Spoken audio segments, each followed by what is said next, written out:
What is the cost of greatness? Is it discipline? Is it obsession?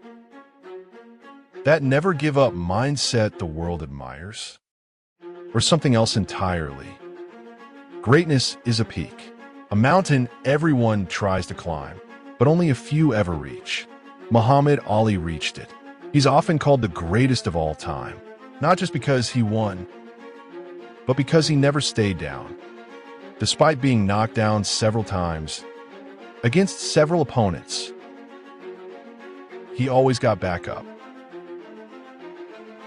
But what if that same mindset, the refusal to stop, the refusal to give up, was also what destroyed him?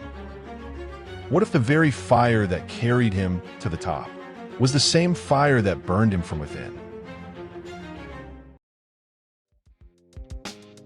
Muhammad Ali redefined what a heavyweight could be. He was a heavyweight who moved like a lightweight. Olympic gold at just 18 was only the beginning. From that moment on, his rise felt inevitable.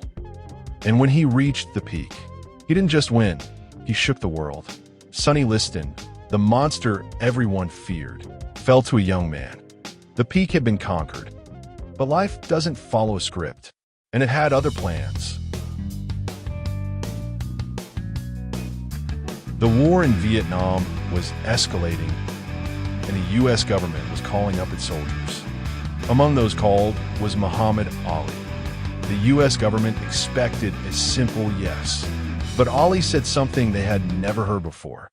No, I will not go 10,000 miles. He refused to fight a war he didn't believe in, and the cost was brutal. His title stripped, his career frozen, his peak taken away. At the height of his greatness, Ali was silenced, but the fire didn't die. It waited until one day he was finally allowed to return. In 1970, he came back, not just to fight, but to prove that the peak still belonged to him. One by one, he crushed the contenders standing in his way, until destiny pointed him toward the monster everyone feared. Foreman wasn't just a champion. He was a force of nature.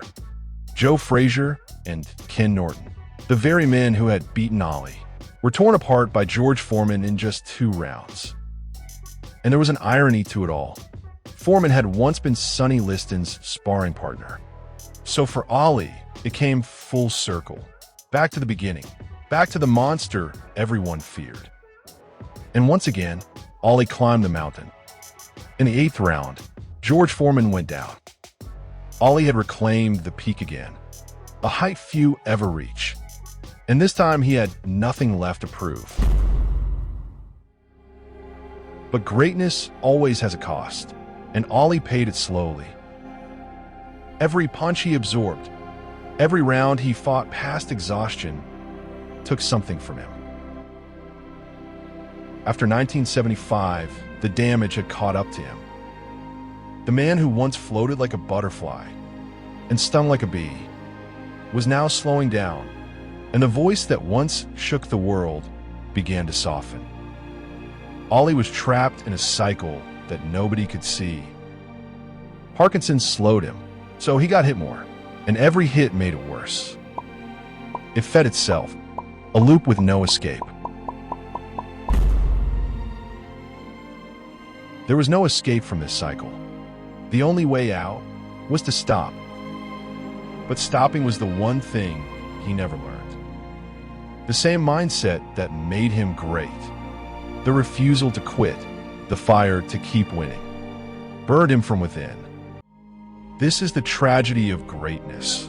The thing that crowns you the greatest is often the very thing that takes everything away from you.